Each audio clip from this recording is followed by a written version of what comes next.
अध्याय 2 आणि वचन आहे 14. ज्या अर्थी मुले एकाच रक्तमांसाची होती, त्या अर्थी तोही त्यांचा सारखा रक्तमांसाचा झाला. हेतू हा की मरणावर सत्ता गाजवणारा म्हणजे सैतान, ह्याला मरणाने शून्यवत करावे. आमेन. हे परमेश्वर, तुझ्या वचनाच्या द्वारे तू आमच्या आत्मिक डोळे उघड आणि तुझ्या सत्यात आम्हाला वाढण्यासाठी सामर्थ्य दे. आजच्या संदेशाच्या द्वारे तू आमच्याशी बोल. धन्यवाद. तू रक्तमांसा झाला. परमेश्वर तुला धन्यवाद. प्रभू येशूच्या पवित्र नावात आमेन. हालेलुया. एकदा येशू ख्रिस्ताला पण टाळ्या वाजवून धन्यवाद देऊ. आजच्या सुंदर वेळेसाठी परमेश्वराला आम्ही धन्यवाद देतोय आणि खरोखर तो जिवंत आहे, तो कालाभिमानी सारखाच आहे. ते झाल्या सर्वांचं स्वागत. परमेश्वर तुम्हाला आशीर्वादित करू. प्रियाने स्तुती जिथे आपण गाऊन परमेश्वराला धन्यवाद दिला. तुझं परमेश्वराचं जिवंत वचन आम्हाला समजल्याशिवाय आपलं जीवन बदलणार नाही. परमेश्वराचं वचन समजण्यासाठी आपल्याला समर्पण गरजेचं आहे. जिथपर्यंत तुम्ही आपलं समर्पण येशू ख्रिस्ताला देणार नाही तिथपर्यंत परमेश्वराचं सत्य, देवाचं वचन तुम्हाला समजणार नाही. पण जेव्हा तुम्ही देवाच्या हाती आपलं जीवन समर्पण कराल प्रभूसाठी, तरच परमेश्वराची वचनं तुम्हाला समजतील आणि तुमचं जीवन आशीर्वादित होईल. तर प्रियानो, आज जे वचन मी तुम्हाला सांगत आहे, याचा जो संदेश आहे की देव रक्तमांसाचा झाला. या जगामध्ये 2000 वर्ष अगोदर येशू ख्रिस्त या जगात आला. बऱ्याच लोकांना ख्रिस्ताच्या बद्दल ओळख नाही आहे. काही लोकांना मी भेटतो त्यावेळेस आम्हाला कळतं की त्यांनी बाहेरून काही गोष्टी ऐकलेल्या आहेत. अजूनपर्यंत त्या पाण्यापर्यंत, त्या ख्रिस्तापर्यंत ते पोहोचलेले नाही, जो जीवनाचा वाहता झरा आहे, ज्यातून जीवन वाहत आहे. येशू ख्रिस्त म्हणायचा की मार्ग, सत्य, जीवन मीच आहे. अजूनपर्यंत बरेच लोक त्या मार्गापर्यंत पोहोचलेले नाहीत या संसारामध्ये. परंतु 2000 वर्ष अगोदर परमेश्वराने या जगावर इतकी मोठी प्रीती केली की आपला एकुलता एक पुत्र दिला, अशासाठी की जो कोणी त्याच्या नावावर विश्वास ठेवेल त्याला अनंत कालचं जीवन मिळावं, देवाचं राज्य मिळावं, अनंत कालचं जीवन त्याला मिळावं. म्हणून परमेश्वर येशू ख्रिस्त या जगात आला. कारण येशू काय या जगात आला, येशू ख्रिस्ताचा थोडा अभ्यास आम्ही केला पाहिजे. येशू ख्रिस्ताच्या जीवनाच्या बद्दल आम्ही आपल्या लाईफमध्ये, आपल्या जीवनामध्ये आम्ही विचार केला पाहिजे की ख्रिस्त, परमेश्वर येशू ख्रिस्त या जगात का आलेला आहे. येशूचं आगमन कशासाठी झालं, येशू या जगात का आला 2000 वर्ष अगोदर, आणि त्या वधस्तंभावरच त्याने स्वतःचा प्राण बलिदान का केला, त्याने रक्त का वाहिलं. बऱ्याच जणांना माहिती नाही. आम्ही एक व्यक्तीला काल पण भेटलो, त्या माणसाला येशू ख्रिस्ताच्या बद्दल माहिती नाही. त्याला पण इतकंच माहिती आहे की येशूचं नाव काढलं, ख्रिस्ताचं नाव काढलं की धर्म परिवर्तन. त्याने इतकंच माहिती आहे की तो धर्माच्या बद्दल त्यांना गोष्टी समजतात, परंतु ते धर्मात त्याच्या पुढे जात नाही आहे. आम्ही धर्माचा अर्थ सुद्धा लोकांना माहिती नाही. धर्म म्हणजे काय, तर आम्ही अशी लोक आहोत, आपल्या घरात जर कोणी पाहुणा आला तर पहिला आम्ही पाण्याचा धर्म करतोय, आम्ही दान धर्म करतोय, लोकांना, गरिबांना मदत करतो, कोणाला गरज होते त्यांना आम्ही देतो. धर्म या शब्दाचा अर्थ असा आहे की मग चांगली कामं करणं, चांगल्या कामाला धर्म सांगितलेला आहे. आम्ही धर्माची कामं करतो म्हणजे चांगली. एखादा भुकेला त्याला खायला द्या, एखादा तान्हेला त्याला उन्हातून आला त्याला एक ग्लास पाणी प्यायला द्या, तो तुमचा चांगला धर्म झाला. माणुसकी हाच खरा धर्म आहे. या जगामध्ये खरा धर्म जर असेल तर माणुसकी हा खरा धर्म आहे, इन्सानियत खरा धर्म आहे. तर आज धर्म सांगितलं की वादविवाद सुरू होतात, भांडणं सुरू होतात. पण धर्माचा खरा अर्थ काय आहे, खरा ते एकीच धर्म, जगाला प्रेम अर्पावे. तर परमेश्वराचं वचन, परमेश्वर एक आहे लक्षात ठेवा. सर्व मनुष्य जेव्हा थकतात जगातल्या गोष्टी करून, या पृथ्वीवरच्या डॉक्टर सांगा, भगत सांगा, दुनियेतल्या सगळ्या ठिकाणी लोक जाऊन हैराण होतात. डॉक्टर पण चांगले आहेत, शरीरासाठी ते उपचार करतात. परंतु आम्ही आध्यात्मिक जगामध्ये पण आहोत. एक लक्षात ठेवायचं आहे की शारीरिक जग आहे, एक आत्मिक जग आहे. आम्हाला शारीरिक जगातल्या गोष्टी दिसतात आणि त्याच्यावर आम्ही भरोसा ठेवतो किंवा विश्वास ठेवतो, परंतु एक आध्यात्मिक जग आहे ज्या जगात आमची दृष्टी जात नाही दूरवर. आत्मिक जग आहे, त्या आध्यात्मिक जगामध्ये ज्या गोष्टी घडत आहेत त्या आपल्या दृष्टीपुढं येत नाहीत. या शरीराच्या डोळ्याने त्या गोष्टी आम्ही अनुभवू शकत नाही किंवा पाहू शकत नाही. एक आध्यात्मिक जग आहे ज्याला आम्ही आत्मिक जग सांगतो की आत्मीकरणी दृष्ट आत्मे किंवा काहीतरी असं आहे जे आज जगामध्ये प्रभावी आहे. त्याच्या पलीकडे आम्ही गेलो पाहिजे. तर त्यानं धर्म किंवा जात या गोष्टी नाहीत. आम्हाला परमेश्वराने कुठला धर्म बनवला नाही, कुठल्या जात बनवली नाही या संसारावर, या पृथ्वीवर मनुष्य, नर नारी, स्त्री आणि पुरुष आपल्यासाठी आहे. स्त्री आणि पुरुष कुठला धर्म देवापासून आला नाही, कुठल्या जात देवापासून आली नाही. आणि कुठला पण व्यक्ती जाऊन सांगेल की मी ख्रिश्चन आहे तर ते विषयी त्याला स्वर्गात नाही घेणार. कुठल्या पण धर्माचा व्यक्ती सांगेल मी या धर्माचा आहे कट्टर, तरी मी स्वर्गात तुला घेणार नाही. तुझी कामं किती चांगली आहेत, तू गोरगरिबांना किती मदत केलीस, आजार लोकांना किती मदत केलीस, अनाथ विधवांचे किती दाद घेतलीस, परमेश्वर हे त्याला विचारणार आहे. तू धर्मात किती वाढलास ते महत्वाचं नाही, पण तुझी धर्माची कामं किती चांगली आहेत, तुझ्या कामावर तुला स्वर्गात जीवन मिळणार आहे. म्हणून देवा आज लोकांना हेच कळत नाहीये की आम्ही चांगली कामं किती करतो, लोकांना सेवा किती देतो, भांडतो किती लोकांची, शेजाऱ्याला किती त्रास देतो, कोणाची जागा हडपतो, कोणाचा पैसा हडपतो, भावाविरुद्ध आहे. या गोष्टी ज्या आहेत या गोष्टी सोडायच्या टाकून कुठं ना कुठं माणूस सैतानाने त्यांना भटकवलेला सत्याच्या मार्गापासून आणि सत्य सोडून जे खरं आहे ते सोडून कुठेतरी चुकीच्या मार्गाने माणूस जाऊन आपल्या जीवनाचा काय करत आहे, नाश करीत आहे. तर पवित्र शास्त्रात असं लिहिलं की मनुष्याने सर्व जग मिळवलं, या जगातल्या सर्व सुख सुविधा, सर्व नाव कमावलं, पैसा कमवला, पण आपल्या आत्म्याचा नाश करून घेतला तर त्याला काय लाभ. लक्षात ठेवा, तुम्ही जास्तीत जास्त 80 वर्ष जगा, जास्तीत जास्त 100 वर्ष जगा, अजून पुढे सांगितलं 120 वर्ष जगा. पण जर आम्ही आपल्या आत्म्यासाठी काहीच केलं नाही, हे शरीर काय नाशवंत शरीर आहे, आज ना उद्या खराब होणारा. किती पण आम्ही सवरलं, किती पण सांभाळलं, कितीही टिकवायचा आम्ही प्रयत्न केला तरी सांभाळू शकत नाही तुम्ही मी. हे म्हातारं होणारच आहे, एक ना एक दिवस हे मातीला जाणारच आहे. पण आत्म्याचं काय आहे, आम्ही आत्म्याचा कधीच नाही विचार करत. ज्या शरीरामध्ये एक आत्मा आहे, जो तुम्ही खरं तुमचं अस्तित्व आत्मिक आहे, खरं अस्तित्व माणसाचं काय आध्यात्मिक जीवन, आत्मिक तुम्ही एक आत्मा आहात. आणि जेव्हा तुमचं शरीराची मुदत संपेल आणि तुम्हाला शरीर सोडावं लागेल त्यावेळेस तुम्हाला कळेल की मी माझ्या शरीरासाठी इतका जगलो, माझ्या शरीरासाठी मी घर बांधलं, पैसा बँक बॅलन्स केला, दुनियाच्या सगळ्या गोष्टी मिळवल्या, मी जग मिळवलं, पण माझ्या आत्म्यासाठी काय मी कमावलं. Praise the Lord. त्यानं आत्म्यासाठी तुमची चांगली कामं या शरीरात राहून आम्हाला करायची आहेत. लोकांना मदत करा, गोरगरिबांची दाद घ्या, विधवा अनाथांना मदत करा. जितकं चांगलं करता येईल तितकं लोकांसाठी चांगलं करा. म्हणजे परमेश्वराच्या राज्यात तुमचं धन जमा असेल तुमच्या आत्म्यासाठी. हे आत्म्यासाठी आहे. जेव्हा तुम्ही चांगली कामं करता, तुमचा आत्मा जेव्हा शरीरातून बाहेर जाईल तेव्हा परमेश्वरापुढे हजेरी देईल. परमेश्वर न्याय करेल, ख्रिस्त मसीहा न्याय करेल. त्या दिवशी तुम्हाला कळेल की मी सत्कर्मामध्ये श्रीमंत आहे, चांगल्या कामामध्ये मी श्रीमंत आहे. आणि त्या दिवशी तुमचा आत्मा स्वर्गात देवापुढे आनंदित असेल. Praise the Lord. पण या जगातल्या गोष्टी मिळवण्यासाठी आम्ही लोकांना त्रास दिला, लोकांचं हिसकावून घेतलं, लोकांना मारहाण केला, लोकांना शिव्या दिल्या, लोकांची भांडणं केली. आणि तुम्ही जाऊन सांगाल की मी प्रभू चांगली कामं करणार, प्रभू सांगेल तुझी जागा इथे नाही आहे, तू नरकाचा भागीदार आहेस. कारण तुझी कामं चांगली नव्हती, तुझं कर्म चांगले नव्हते, तू कधीच पाहिलं नाही, तू स्वतःचं सुख, शारीरिक सुख बघलं, दुनिया तू बघितलं, दुनियाच्याच गोष्टी तू पाहिल्यास, कधीच तुझ्या आत्म्याचा तू विचार केला नाहीस की एक दिवस तू मरणार आहेस. Praise the Lord. माझ्या प्रियानो, येशू ख्रिस्त 2000 वर्षापूर्वी या जगात आला.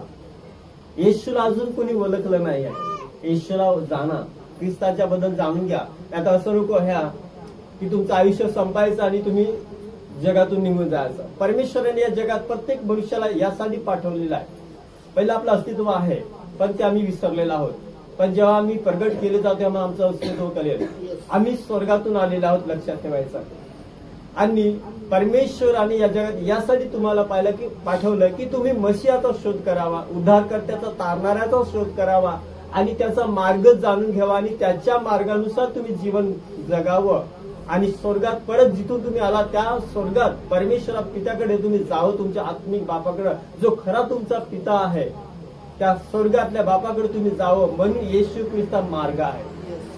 आज येशूने तुमच्या आणि माझ्या पापांची खंडणी भरली. आज ज्या ठिकाणी विश्वास धरतील, परमेश्वराचं वचन सांगतं पश्चाताप करा, देवाचं राज्य जवळ आलं आहे. परमेश्वराचं राज्य जवळ आलं आहे. पश्चाताप करा. पश्चाताप करा म्हणजे काय तर वाईट कामं सोडा आणि चांगल्या कामी लागा. जे आम्ही पूर्वी वाईट करत होतो, दारू पित होतो, जुगार करत होतो, भांडण करत होतो, चोऱ्या करत होतो, व्यभिचार होतो, मूर्तीपूजा होती, या जगातले सगळं वाईट कामं जे आहेत ती सोडायचा वेळ आलेला आहे आणि आपल्याला एक नवीन जीवन ख्रिस्ताच्याकडे जगण्याची सुरुवात करण्यासाठी येशू तुमच्याजवळ आज आलाय. जर येशूला तुम्ही जाणाल आपल्या जीवनात आणि त्याला स्वागत करा तर येशू तुमच्या जीवनात येईल, कारण येशूने तुमच्या पापांची तुम्हाला काय केली आहे, क्षमा केली आहे. जो विश्वास धरतो त्याला पापांची क्षमा मिळेल, पण जो विश्वास नाही धरतो त्याला नाही मिळणार, कारण विश्वासाचा दर पाप क्षमा मिळेल. ख्रिस्तावर विश्वास ठेवण्याचा दर, कारण येशूने तुमच्या आणि माझ्या पापांसाठी वधस्तंभात बलिदान दिलेलं आहे. येशूचं रक्त आपल्या पापांसाठी वाहलेलं आहे. म्हणून माझ्या प्रियानो, आज जो संदेश मी तुम्हाला सांगते की देव या जगात रक्तमांसाचा होऊन आला. आमीन. परमेश्वर प्रजापती जो परमेश्वर आहे त्याने देह धारण केलेला आहे. का बरं देह धारण केलं, कारण तुम्ही आणि मी रक्तमांसाचा आहे. वचन सांगतात तुम्ही आणि मी काय आहे, रक्त आणि मांसाचा. आपण रक्त मांसाचे आहेत की नाही, तुमच्यात रक्त आहे. मांसाचं शरीराचं जीवन रक्त आहे. डॉक्टर कमी तुम्ही जाता, डॉक्टर का म्हणतो तुझं रक्त कमी आहे, रक्त कमी झाल्यामुळे तू अशक्त आहेस, रक्त अजून कमी झालं तू मरू पण शकशील, कारण रक्त हे शरीराचं जीवन आहे. रक्त जर कमी झालं तुमच्या शरीरात तर तुम्ही 100% मर आहे. हालेलुया. या शरीर मांस आणि रक्त, या मांसाच्या शरीरामध्ये रक्ताची गरज आहे तर तुम्ही जगू शकता. तर प्रियानो, आम्ही रक्त मांसाचे होतो आणि रक्त मांसाला काहीच कळत नाही आध्यात्मिक गोष्टी, आम्ही त्याच्या पुढे गेलो पाहिजे. आमीन. तर परमेश्वर तुम्हाला आशीष देऊ. प्रियानो, आपण वचन वाचूया, लक्ष द्या सगळ्यांनी. 14 वचन वाचू पटापट, लक्ष द्या सगळ्यांनी. ज्या अर्थी मुले एकाच रक्तमांसाची होती त्या अर्थी तोही त्यांच्यासारखा रक्तमांसाचा झाला. लक्षात घ्या प्रियानो, ज्यावेळेस परमेश्वराने आदम आणि हवा स्त्री आणि पुरुष घडवला तेव्हा ते आदम मातीतून आदमाची उत्पत्ती केली आणि आदमाची स्त्री जी आहे लांबण्याचा प्रेज लॉर्ड, तर आदमाचं हाड काढून आदमाची फासली काढून स्त्री घडवली आणि ते रक्तमांसाचे प्रेज लॉर्ड. तर परमेश्वराची स्तुती असो की पहिल्यांदा परमेश्वराने पूर्वी असतील आणि कुठला धर्म पहिला आला नाही किंवा कुठली जात नाही आली. हालेलुया. आम्हाला त्याच्या पुढे जायचं आहे. आमेन. आम्हाला कुठल्या बंधनामध्ये नाही राहायचं, आम्ही स्वतंत्र आहोत. परमेश्वराने मनुष्य घडवला, या जगात मनुष्य परमेश्वराने घडवला, कुठला धर्म नाही घडवला, कुठली जात नाही. ही आम्हाला मर्यादित ठेवते. धर्म जात हे आम्हाला बंधन आहे, आम्हाला पुढे जाऊ देत नाही. Praise Lord. तर त्यामुळे आम्ही त्याच्या पुढे निघालो पाहिजे, कारण आम्हाला बंधनात राहायचं नाही. परमेश्वर सगळ्यांचा एक आहे. एकच देवाची आपण उत्पत्ती आहोत, एकच परमेश्वराची आपण लेकर आहोत, एकच देवाने आम्हाला घडवलेला आहे, एकच देवाचा श्वास आपल्यामध्ये थुंकलेला आहे नाकातून. तो एकच परमेश्वर आहे ज्याने तुम्हाला आणि मला जीवन दिलेलं आहे. तो एकच सृष्टी करताय, जगाचं निर्माण करताय, एकच परमेश्वर आहे. त्या परमेश्वराने तुम्हाला आणि मला घडवलंय. पण आम्ही जेव्हा मातीच्या या आपल्या रक्तमांसाच्या शरीरात आलो आणि पापाने आपल्यावर अधिकार चालवला. लक्षात घ्या, पुढे मी तुम्हाला सांगेन बरोबर. हेतू हा काही मरणावर सत्ता गाजवणारा म्हणजे सैतान. मरणावर सत्ता गाजवणारा कोण आहे? सैतान. त्यानं ज्या पहिल्या मनुष्याने आदमाने पाप केलं आणि पापाच्या दरी या जगामध्ये मरण आलं. परमेश्वराने आपली जी घडण आहे, मनुष्याची जी निर्मिती आहे ती मृत्यूसाठी केलेली आहे, मरणासाठी केलेली नाही की आपण मरणार. परमेश्वराने मनुष्याला असं निर्माण केलं होतं की अनंत जगू शकतो तो. त्याला मरण कधी ना, मरणाचं कधी श्वास टाकायची गरज नव्हती मनुष्याला. कारण देवाने जेव्हा एदेन बागेत आदमाची उत्पत्ती केली आणि एदेन बागेत देवाने त्याला ठेवलं, तेव्हा परमेश्वराने त्याला आज्ञा दिली की या बागेतील प्रत्येक झाडाचं तू फळ खा. पण बरं आणि वाईट ज्ञान देणाऱ्या झाडाचं तू फळ खाऊ नको. ज्या दिवशी त्या झाडाचं तू फळ खाशी त्या दिवशी तू खास मरशी. कारण मरण हे आपल्या डिस्टिनीमध्ये नाही आहे. मरण हे मनुष्याला नव्हतं. परंतु ज्या वेळेस आदम आणि परमेश्वराची आज्ञा मोडली. आता पाप काय आहे लोकांना पाप पण नाही माहिती आहे. पाप काय आहे? पाप म्हणजे देवाच्या विरोधात वागणं. पाप म्हणजे काय? देवाची आज्ञा मोडणं. ज्यावेळेस मनुष्य आज्ञा मोडतो, नियम मोडतो, तेव्हा तो गुन्हेगार होतो आणि पाप होतं. आज्ञा मोडली म्हणजे पाप झालं. आणि पापाची मजुरी काय आहे? ज्यावेळेस एखादा व्यक्ती एखाद्या ठिकाणी काम करतो महिनाभर, त्याचं वेतन काय त्याला मिळतं? मजुरी मिळते त्याला. मजुरी पैसा मिळतो जर पैशावर काम करत असेल तर त्यांना लक्षात घ्या.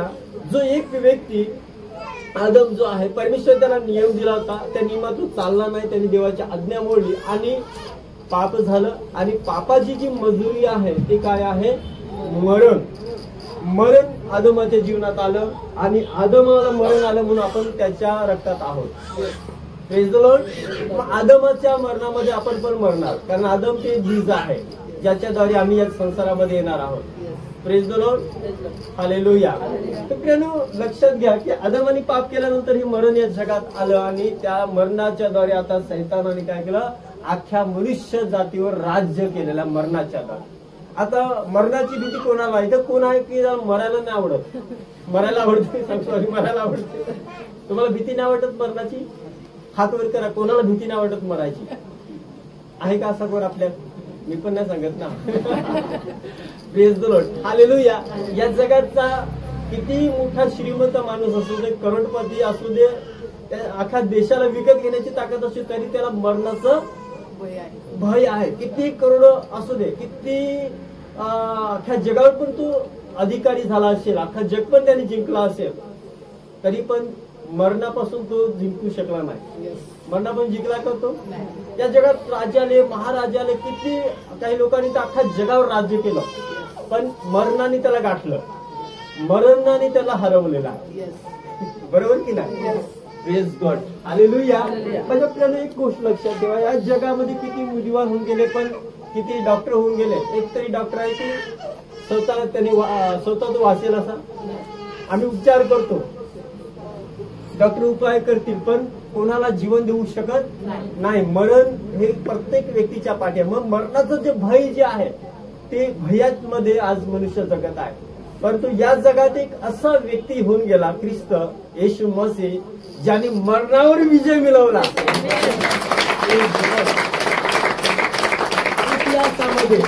इतिहासामध्ये तुम्हाला इतिहास काय सांगत आहे? ख्रिस्ताचा इतिहास आहे. आपल्या शाळेच्या दाखल्यावर ख्रिस्ती सणाप्रमाणे आपला जन्म झालाय. ज्यावेळेस ख्रिस्त या जगात, येशू मसीह या जगात परमेश्वर रक्तमांसाचा होऊन आला, तो पापी करण्यात आला. त्याच्यावर दोष आरोप लावले लोकांनी. का बरं? कारण बायबल सांगतं की तुमच्या आणि माझ्या अपराधामुळे तो घायल झाला. यशाच्या पुस्तकात लिहिलं आहे, खरं पाहिलं तो आमच्या अपराधामुळे घायल झाला, आमचा दुष्कर्म तो खेचला गेला, आम्हाला शांती देण्याची शिक्षा त्याला झाली आणि त्याच्या बसल्या फटक्याने आम्हाला आरोग्य मिळलं. आम्ही मेढराप्रमाणे भटकून गेलो होतो, आम्ही आपापला मार्ग धरलेला होता. अशा आम्हा सर्वांचं पाप देवाने ख्रिस्तावर दिलं. येशूला पाप वाहणारा मेमना सांगितलं.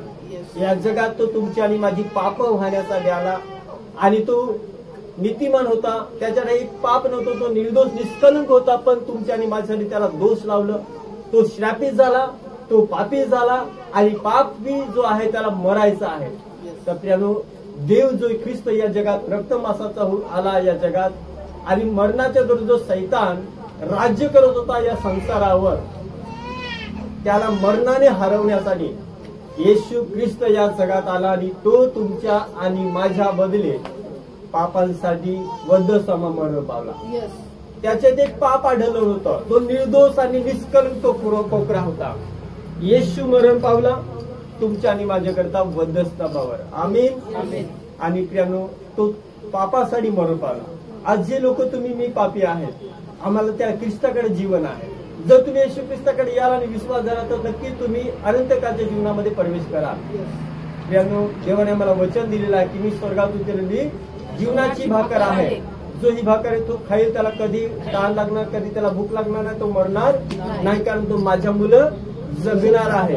तर प्रियाने येशू ख्रिस्त मरण पावला, अधोलोकात त्याचा आत्मा उतरला, अधोलोकात सुसमाचार दिला, आणि तिसऱ्या दिवशी जसं त्याने सांगितलं होतं की योना जसा माशाच्या पोटात 3 दिवस होता, मी धरतीच्या पोटात 3 दिवस आहे. आमेन. येशू ख्रिस्त तिसऱ्या दिवशी उठला. आमेन. बायबल सांगतं की येशू पुनरुत्थान आहे. येशूचं शरीर इथं कबरेत आहे, येशू खाली आत्म्यात उतरलेला आहे, आणि अधोलोकात जाऊन त्याने सुसमाचार दिला आहे, आणि अधोलोकावर त्यांनी विजय मिळवला आहे, आणि या शरीरावर त्यांनी पृथ्वीवर विजय मिळवला, आणि त्या शरीरात तो उठला. आज पण त्याची कबर रिकामी जाऊन बघायचं राहिलं, कोणाच्या ऐपत आहे पण नेटवर तुम्ही गुगलवर जाऊन सर्च करू शकता. आज पण इतिहासामध्ये येशू ख्रिस्ताची कबर रिकामी आहे, कारण या जगात एकच व्यक्ती मरणावर विजय मिळून उठलेला आहे, आणि जसा उठला आणि तसा स्वर्गामध्ये गेलेला आहे. आमेन. येशू ख्रिस्त उठल्यानंतर 40 दिवस या पृथ्वीवर तो राहिला. उठल्याचं परिमाण त्याने पटवून दिलं, आणि त्याचं पुनस्थित झालेलं शरीर, त्यात रक्त नव्हतं, त्यात मांस, ते रक्त मांसाचं राहिलेलं नाही, ते रूपांतर झालेलं शरीर आहे. आमेन. येशू ख्रिस्त म्हणतो की जो माझ्यावर विश्वास देईल त्याचं शरीराचं पण तसंच होणार आहे. बायबलमध्ये वचनात दिलं की पुनरुत्थान होणार आहे सगळ्या मनुष्याचा. सगळे लोक येशू ख्रिस्तासारखे उठवले जातील जे विश्वास धरत आहेत ते, आणि जसं ख्रिस्त स्वर्गात वर उचलला गेला तशी तुम्ही सुद्धा उचलले जाणार आहेत ख्रिस्तामध्ये, कारण ख्रिस्ताने मरणावर काय मिळवलं आहे? विजय मिळवला. तुम्ही सुद्धा ख्रिस्तामध्ये विजयी आहात. आमेन. हेतू हा की मरणावर सत्ता गाजवणारा म्हणजे सैतान याला मरणाने शून्यत्व करावं. तर येशू ख्रिस्ताने सैतानाला हरवलं त्या दिवशी, आणि मरणाची सत्ता समजली. म्हणून प्रियानो, घाबरू नका, तुम्ही मरणार नाही. Praise Lord. आणि जर मेले तर येशू ख्रिस्त येईल मध्य आकाशात, आणि शेवटला करणा वाजाल त्या दिवशी तुम्ही सारे उठण्याची आमच्याजवळ हे शरीर मंडपरूपी देह हे मोडला जाल, आणि आम्ही ख्रिस्ताच्या बरोबर एक ख्रिस्ताबरोबर राहू. येशूने वचन दिलं तुमच्यासाठी, माझ्यासाठी मी स्वर्गात चाललो आहे जागा तयार करायला, आणि स्वर्गात जागा तयार झाली की मी तुम्हाला घेण्यासाठी येईल. आता 2000 वर्ष लोटलेली आहे. Praise the Lord. या पृथ्वीवर तुम्ही अचानक नाही आले माझ्या प्रियांनो, तुमची आणि माझी योजना आहे. आमचं अस्तित्व पहिलं आहे. बायबल सांगतं की आपण पहिले होतो देवाजवळ, आणि पापासाठी या जगात आम्हाला यावं लागलं, कारण प्रत्येक मनुष्याला रक्त मांसाचं शरीर धारण करून या पृथ्वीवर जगायचं आहे, आणि मग आपलं काम पुरं करून देवाकडे जायचं आहे. हालेलुया. Praise the Lord. एक वचन तुमच्या समजण्यासाठी मी तुम्हाला सांगत आहे. इर्मयाचं पहिलं इर्मया अध्याय 1 आणि वचन, त्यातलं 5 वचन वाचलं तर तुम्हाला ती गोष्ट समजेल. अध्याय 1 आणि वचन आहे 5. मी तुला ऐका, मी तुला गर्भाशयात घडले त्यापूर्वी तू मला ठाऊक होता. या ठिकाणी परमेश्वर म्हणत आहे, मी तुला गर्भाशयात घडले त्यापूर्वी तू मला ठाऊक होतास. आमेन. आमेन. हालेलुया. या ठिकाणी परमेश्वर काय म्हणतो? तुला मी गर्भाशयात घडण्या अगोदर तू मला माहित आहे. Praise the Lord. आता विचार करा, म्हणजे गर्भाशयात आपण आले नाही, इर्मया आला नाही, पण परमेश्वर म्हणतो त्याच्या अगोदर तुम्हाला माहित आहे. त्या अगोदर मी तुझी योजना बनवलेली आहे, त्या अगोदर माझ्या डोळ्याने तुला पाहिलं आहे. परमेश्वर तुम्हाला पाहत आहे. या ठिकाणी इर्मयास परमेश्वर म्हणतो की आईच्या गर्भाशयात येण्या अगोदर तुम्हाला माहित आहे.